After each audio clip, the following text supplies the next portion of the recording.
back. They wanna link him.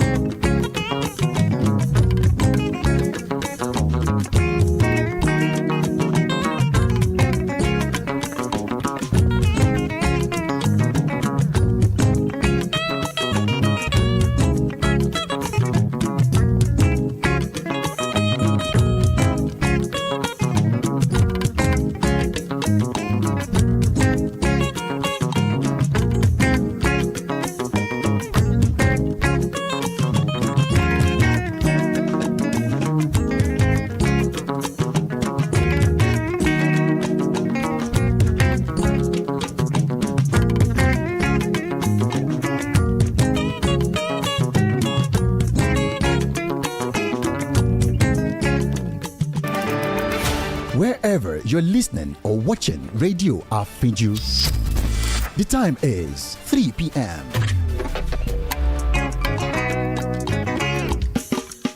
Ẹ bá mi pè o. Àfíjù. Kí lorúkọ rẹ̀? Àfíjù. Rédíò. Àfíjù. Gbogbo èèyàn ló ń gbọ́ àfíjù. Gbogbo èèyàn ló ń gbọ́ àfíjù. Lórí WhatsApp. Àfíjù. Instagram. Àfíjù. Facebook. Àfíjù. Lórí X. Àfíjù. Lórí YouTube. Àfíjù. Lórí TikTok. Àfíjù. Kí lorúkọ rẹ̀? Àfíjù. Ẹ bá mi pè o. Àfíjù. Rédíò. Àfíjù. Gbogbo èèyàn ló ń gbọ́ àfíjù. Gbogbo èèyàn ló ń gbọ́ àfíjù. Gbogbo èèyàn ló ń gbọ́ àfíjù. Gbogbo èèyàn ló ń gbọ́ àfíjù. Rédíò àfíjù. Rédíò àfíjù. Rédíò àfíjù. Stay informed with news on Radio Afiju.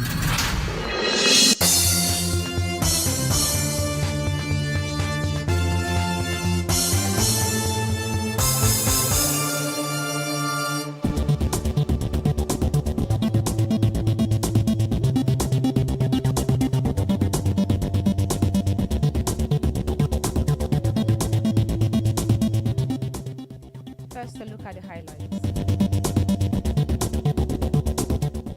Federal government promises completion of Sokoto Zaria Road.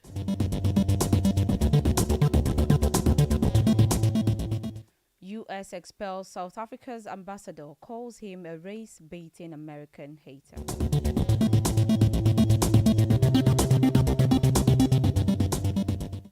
Trump administration plans travel ban in 41 countries.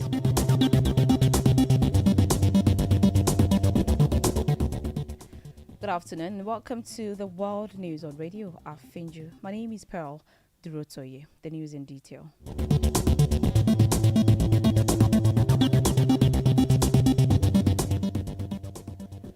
The Minister of State for Works, Bello Goronyo, has reiterated the federal government's commitment to timely completion of the reconstruction of 750 kilometers Sokoto-Gusau-Funtua Zaria Road project. Goronyo stated this during an inspection tour of the ongoing road projects along Dange-Shuni to Reta in Sokoto State to Talata Mafara in Zamfara State today. He said the inspection was part of President Bola Tinubu's marching orders given to the ministry to ensure that the ongoing projects were executed as scheduled to make them motorable for users. According to him, President Tinubu deserves support of the people ahead of the 2027 general elections in view of his commitment to executing legacy projects that are impactful to the lives of generality. He added that Tinubu was executing a 47-year-old dream of former President Shehu Shagari, a 1,068-kilometer Sokoto-Badagry superhighway project which had already commenced.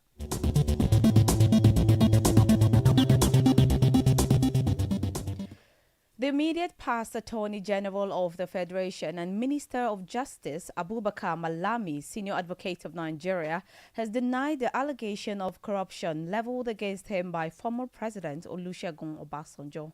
Obasanjo, in his newly released book, Nigeria, Past and Future, alleged that corruption was at its worst under former President Muhammadu Buhari's administration, with Malami being a strong supporter of such practices. During Buhari's administration, two former governors, Joshua Dariye of Plateau State and Jolly Nyame of Taraba State, who had been convicted of fraud, were granted presidential pardons. Dariye was serving a 10-year sentence for embezzling 1.126 billion naira state funds, while Nyame was serving a 12-year sentence for embezzling 1.64 billion naira. The Council of State, presided over by Buhari in April 2022, granted the duo pardons on the grounds of age and ill health. Obasanjo, however, alleged that the pardons were based on the strong advice of Malami and were tainted by corruption.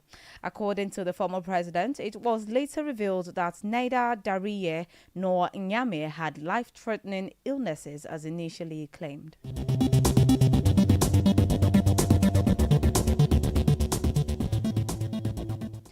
The Kano state government has made clarification on the recent Court of Appeal judgments concerning the ongoing emirship dispute, addressing widespread misinterpretations and speculative reports in the media. This was contained in a statement issued today by the governor's spokesman, Sunusi Dawakin Tofa. Speaking at a press briefing held at the NUJ Secretariat in Kano, the Attorney General and the Commissioner for Justice, Haruna Dederi, emphasized the need for accurate information regarding the legal proceedings. Dederi explained that the Court of Appeal, in its judgment delivered on January 10, 2025, upheld the repeal of the Kano Emirates Council Law 2019 and overturned the judgment of the Federal High Court, Kano. However, it noted that Alhaji Aminu Danagundi, dissatisfied with the verdict, has since filed an appeal before the Supreme Court of Nigeria.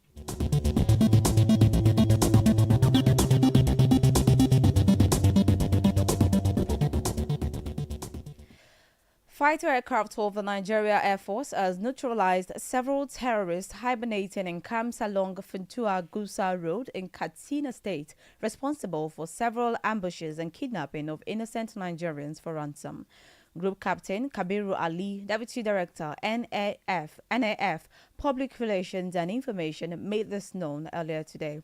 The Air Force said Riga and Gero were key enablers of banditry, sheltering terrorist elements responsible for relentless ambushes along the Funtua Gusa Road, particularly between the Yankara and Sheme villages.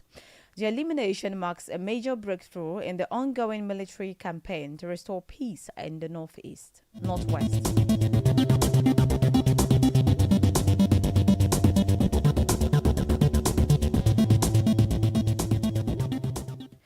Away from Nigeria, the United States has expelled South Africa's ambassador, Secretary of State Marco Rubio said on Friday, calling the envoy a race-baiting politician who hates America and President Donald Trump.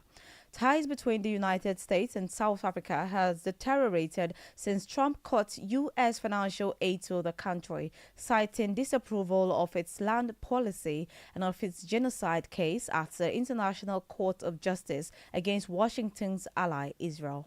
Rubio reposted an article from right-wing website Breitbart that quoted the envoy, Ibrahim Rasool, as saying on Friday that Trump was leading a white supremacist movement. South Africa's presidency today noted the regrettable expulsion of Rasool, saying in a statement it remained committed to building a mutually beneficial relationship with the United States.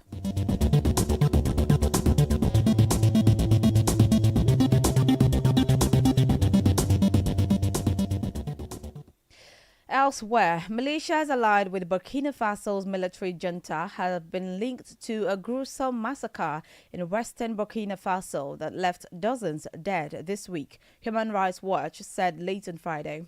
New York-based HRW said in a statement that videos of the incident posted on social media show armed men wearing the uniforms of militias that are formed to aid the government's fight against Islamist groups.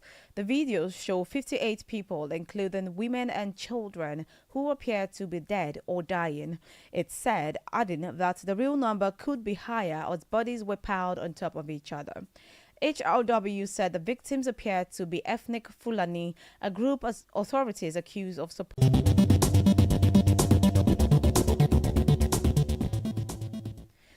The U.S. Department of Energy has designated ally South Korea a sensitive country, a spokesperson said on Friday after the South Korean president briefly imposed martial law amid talk of Seoul potentially developing nuclear weapons.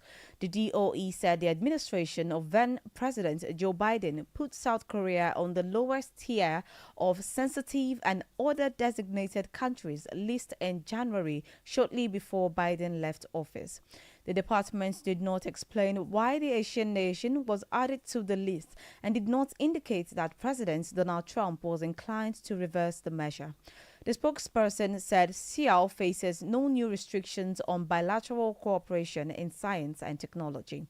Media reports said the designation will go into effect on April 15th. South Korea's foreign ministry said the government was taking the matter seriously and in close communication with Washington.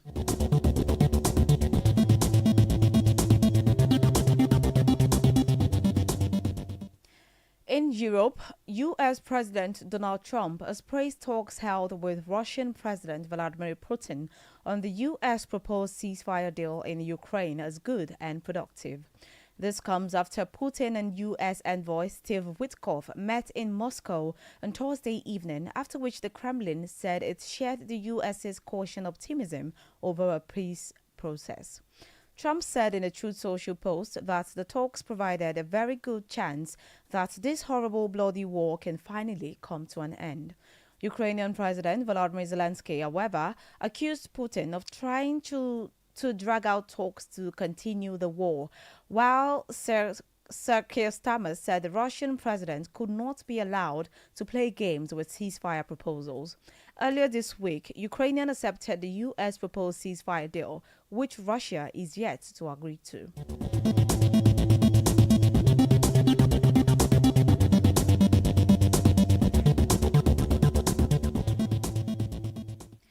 In the Americas, the Trump administration is considering issuing sweeping travel restrictions for the citizens of dozens of countries as part of a new ban, according to sources familiar with the matter and an internal memo seen by reporters.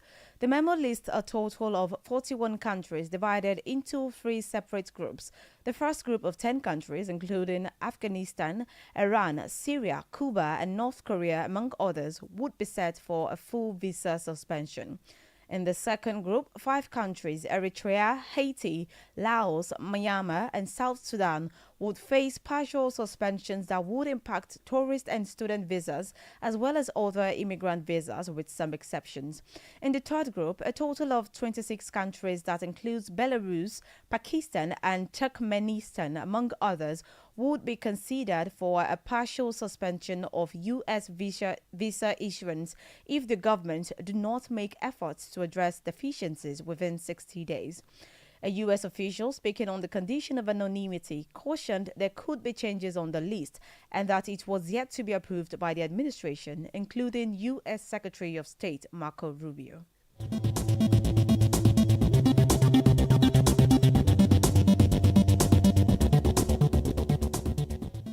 Still in the Americas, Mark Carney, an economist and political newcomer, has been sworn in as Canada's new Prime Minister and delivered remarks vowing to never become a part of the United States.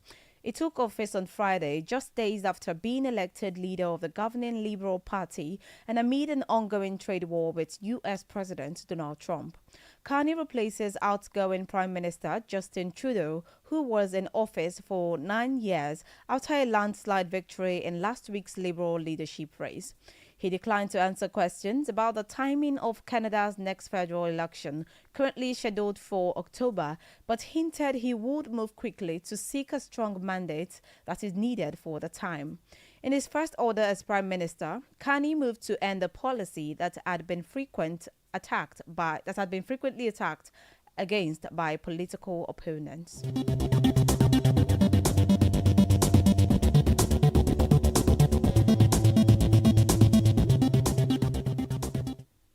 In the Middle East, U.S. forces working for Iraqi intelligence and security services killed a high-profile leader of the Islamic State in an airstrike in western Iraq. Iraqi Prime Minister Mohammed Shia al-Sudani said in a statement posted on X that Abdullah Maki Musli al-Rifai alias Abu Khadija was known as the deputy caliph of the militant group and one of the most dangerous terrorists in Iraq and the world. President Donald Trump posted on social media last night saying the fugitive leader of ISIS in Iraq was killed. He was relentlessly hunted down by intrepid war fighters. His miserable life was terminated along with other members of ISIS in coordination with the Iraqi government and Kurdish regional government. U.S. Central Command, CENTCOM, said the global ISIS number 2 leader, chief of global operations and the delegated committee emir was killed alongside another ISIS operative in a precision strike on Thursday in Iraq's Al-Anbar province. According to the CENTCOM statement, the U.S. and Iraqi troops found the 2 ISIS members dead at the site of the strike. Both were wearing an unexploded suicide vest and had multiple weapons.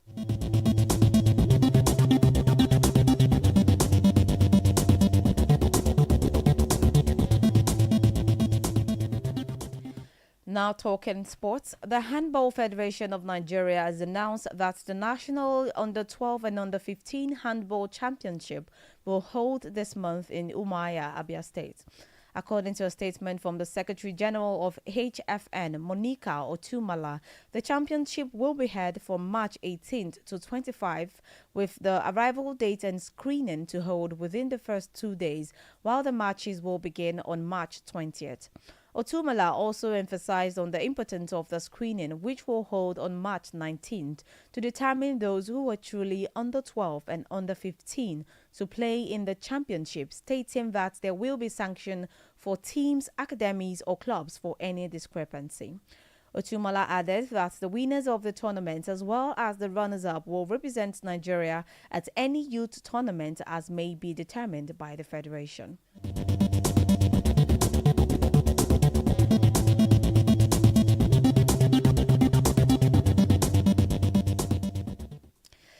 Pep Guardiola has hit back at Fabio Capello's latest criticism of his management style, and the Manchester City boss insists he has raised the bar in the Premier League. The pair have had a frosty relationship since the Italian managed Guardiola for a short time at Roma in 2002, and the 78-year-old felt the Spaniard broke out of turn. Capello reignited a feud in the middle of City's woeful run of 1 win in 13 games earlier this season. Speaking on Sky Italia, the former Juventus, AC Milan and England coach said Guardiola was way too arrogant and presumptuous because he wanted to prove City were winning matches through his tactics. After their 1-0 defeat at third place Nottingham Forest last weekend, Capello gave an interview to a Spanish newspaper in which, while praising Guardiola's tactics, he said the City manager was arrogant and had caused enormous damage to Italian football because coaches tried to imitate his tactics.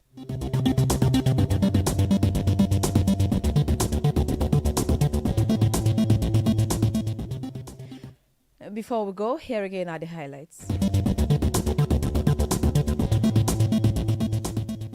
The Minister of State for Works, Bello Goronyo, has reiterated the federal government's commitment to timely completion of the reconstruction of 750 kilometers Sokoto-Gusau-Funtua Zaria Road project.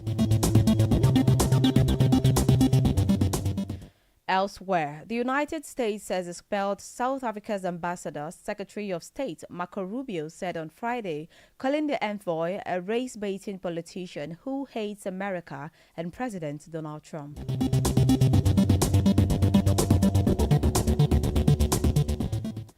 In the Americas, the Trump administration is considering issuing sweeping travel restrictions for the citizens of dozens of countries as part of a new ban, according to sources familiar with the matter and an internal memo seen by reporters.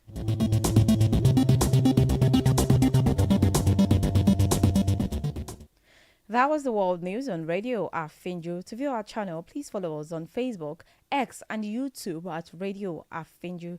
My name is Pearl Durotoye. Thanks for listening. Good afternoon.